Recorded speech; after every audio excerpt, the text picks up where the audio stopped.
Hey everyone, in this video I'm going to show you how to make a polymer clay pendant. It's going to be how to make a cute little owl like this. You can make them into charms that you can add to a necklace, a pair of earrings, a cell phone, or hang in your car on your mirror. So there's a lot of different uses for these. For materials you'll need some polymer clay, of course.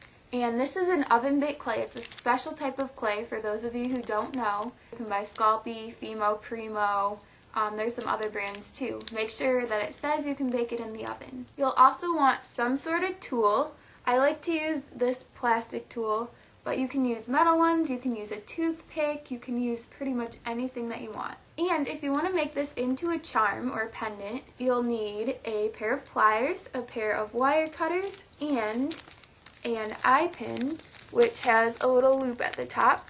You can find eye pins in the jewelry / finding section of your local craft store. To make this owl, you'll want 4 different colors of clay. As you can see, I already divided the clay up into the sizes that I'll need for each part of the owl. So I'm going to make my owl brown. For the brown, I have this big piece of clay for the body, 2 smaller ones for the wings, 1 for the tail, and then 2 even smaller ones for the ears. Then I have 2 pieces for the feet, 1 for the beak. I have the stomach piece, the eyes, and then the 2 tiny black pieces there for the pupils of the eyes. And I usually don't get the sizes out before I start. I usually just do it as I go along. So if you do it this way, you may need to adjust the sizes and take some clay off or add to it while you're making it, but it's okay. First, you'll want to shape the owl's body like so, and start molding the wings.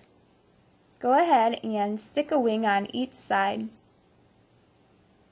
Once your wings are stuck on, go ahead and get a tool out to make some sort of texture in the bottom of the wings, just so it kind of looks like feathers. Now it's time to shape the tail. Attach it to the back.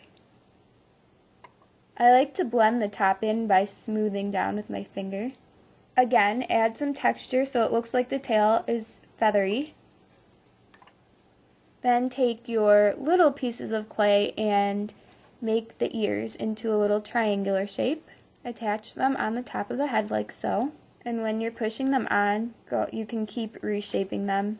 Now I'm going to add the little stomach area. If you've been using a dark color of clay, it might be a good idea to wash your hands at this point because white can get stained very easily, which mine kind of is, but oh well. Just make a pretty flattened circular shape and stick it on. Push down and smooth out the edges.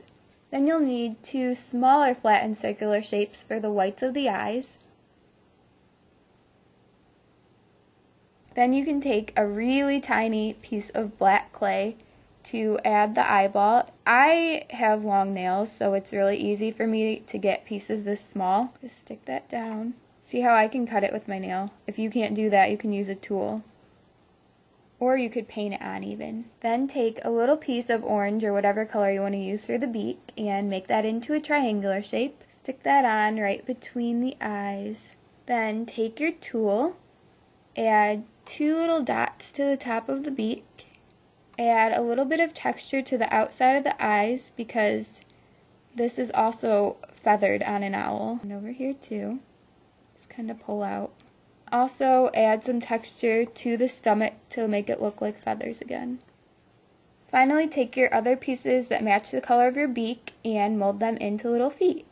And you're going to attach them to the bottom of the body. At this point you can either leave it like this and bake, or you can add an eye pin to the top and then bake. If you're adding an eye pin, you're going to need to cut it down because this is way too long to go in the little owl. There.